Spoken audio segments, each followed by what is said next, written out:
What do rubber balls, chocolate, colossal heads, weird jaguars, that's like a werewolf but a jaguar and a human, and a pyramid all have in common? They were all cultural distinctions of the Olmecs, the first major civilization or mother culture of Mesoamerica, a region extending from central Mexico down to northern Costa Rica. Formal agriculture in the Americas, especially the widespread growing of maize, which is corn, goes back to at least the 4th millennium BC, advancing most rapidly in what is now Mexico and Guatemala, as well as the Andes region of South America.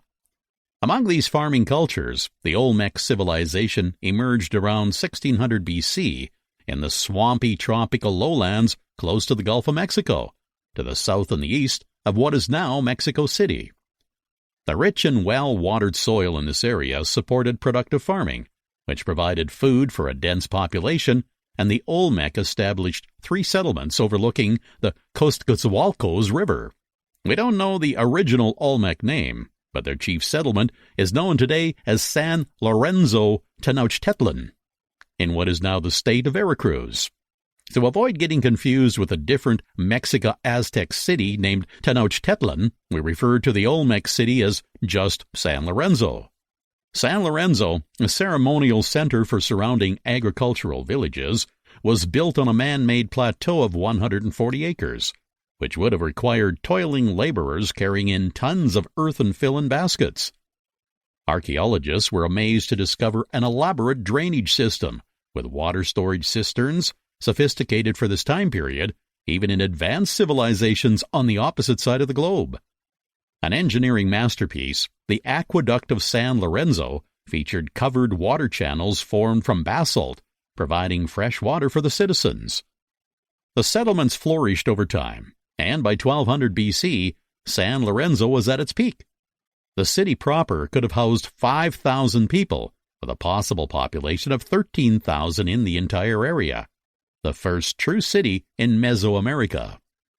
This large population generated an hierarchy, with an elite class ruling the city, skilled artisans carving semi-precious minerals, and laborers for the building projects and for farming crops of corn, sweet potatoes, beans, squash, and cassava, and growing avocado and cocoa trees.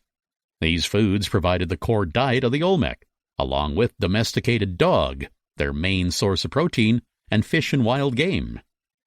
Some of the jade and obsidian used in carvings came from as far as Guatemala, made possible by trade on the Coatzacoalcos river system. Because of their extensive trade system, the Olmec had a cultural influence on a wider area than where they lived. Olmec artifacts have been found as far north as present-day Mexico City, and as far south as Guatemala City. Many aspects of Olmec culture were also passed down to future civilizations, including the Aztec. Archaeologists discovered a palace in San Lorenzo made of earthen walls and floors with a plaster finish, colored with red ochre, made from the iron oxide hematite. Carved from basalt, 13-foot columns supported the roof of the Red Palace. The palace would have housed the ruling elite, while commoners lived on the slopes around the city in wattle and daub houses, a framework of wood, which was a wattle, covered with wet earth or clay called daubing. The word Olmec comes from an Aztec word meaning rubber people, and there's a good reason they were called that.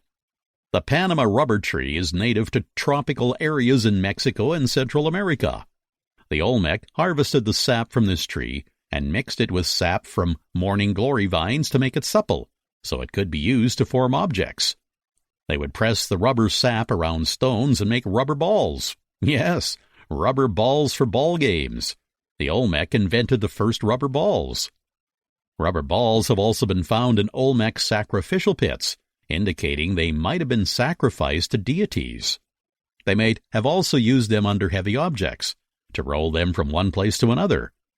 As the Olmec were also known for huge stone figurines that would have needed to be transported somehow.